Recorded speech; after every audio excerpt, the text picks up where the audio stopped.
The dawn of March 29, 1461 broke unlike any other morning in England's turbulent past. Across the snowy fields of northern Yorkshire, the stage was set for what would become the bloodiest clash of the Wars of the Roses. Two great rivals, the House of York, led by the newly crowned Edward IV, and the House of Lancaster, loyal to the deposed King Henry VI, stood ready to decide England's fate through steel and blood.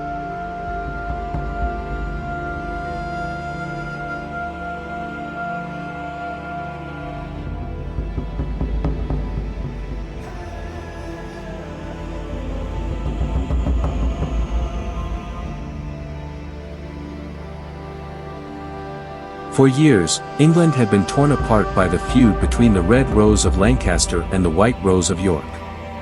The conflict intensified after Yorkist defeats at Wakefield in 1460, where Edward's father, Richard, Duke of York, fell, and again at St. Albans in early 1461, where Lancastrians briefly reclaimed control.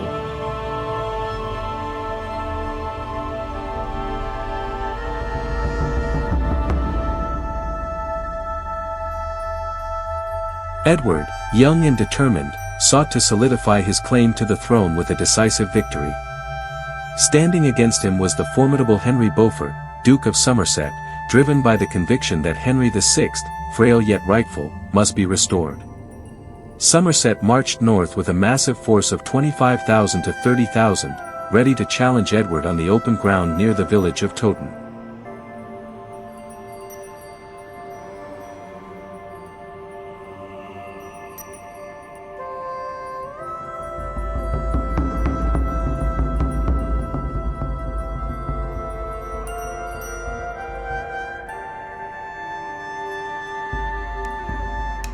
But Edward, ambitious and unyielding, reversed Yorkist fortunes with victory at Mortimer's Cross, then entered London triumphantly to be crowned king. His rule, however, remained precarious.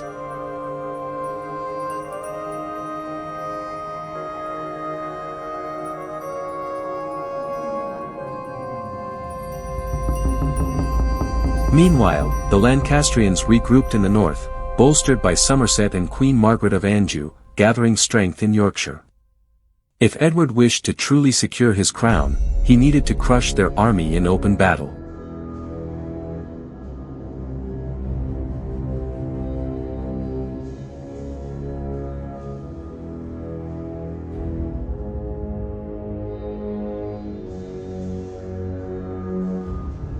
The Yorkists finished forming their lines just as the Lancastrians completed theirs.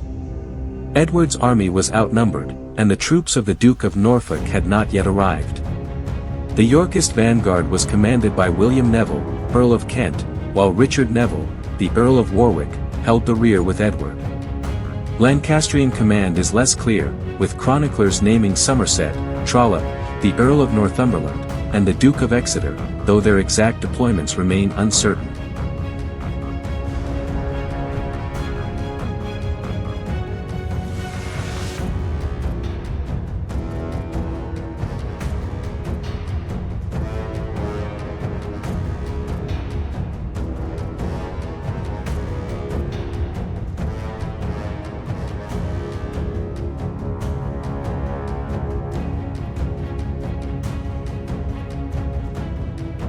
And so, on Palm Sunday, the two largest armies of the era met outside Towton. The battlefield, over a mile wide, flanked by marshes and rolling hills, was battered by relentless snowfall. Modern historians estimate a staggering 50,000 to 65,000 men in total fought that day, up to 2% of England's entire population.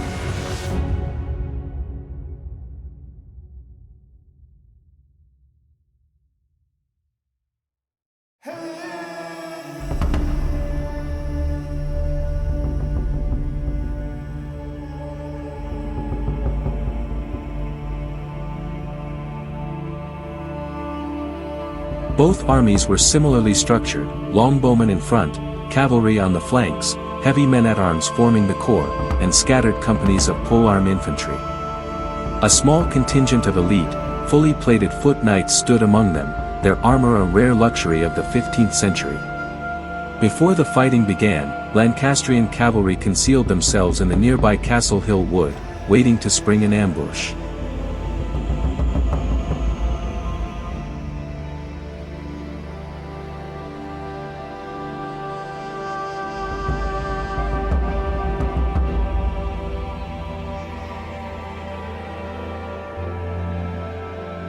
Carried by the wind, thousands of arrows arced deep into Lancastrian ranks, striking men blinded by snow and panic. When the Lancastrians attempted to return fire, Yorkist archers kept moving along the line, making them difficult targets.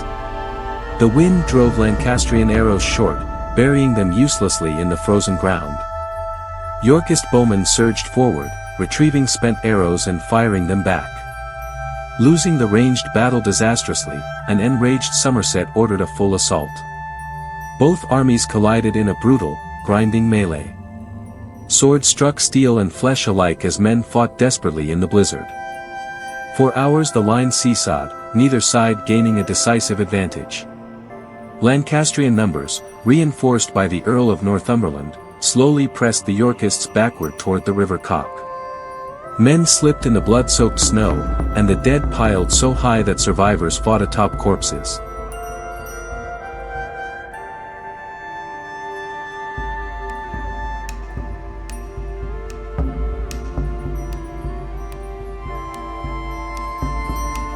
By the time the snow settled, contemporary reports spoke of 28,000 dead, making Towton the deadliest battle ever fought on English soil, a day where the war for the crown was decided through unimaginable carnage.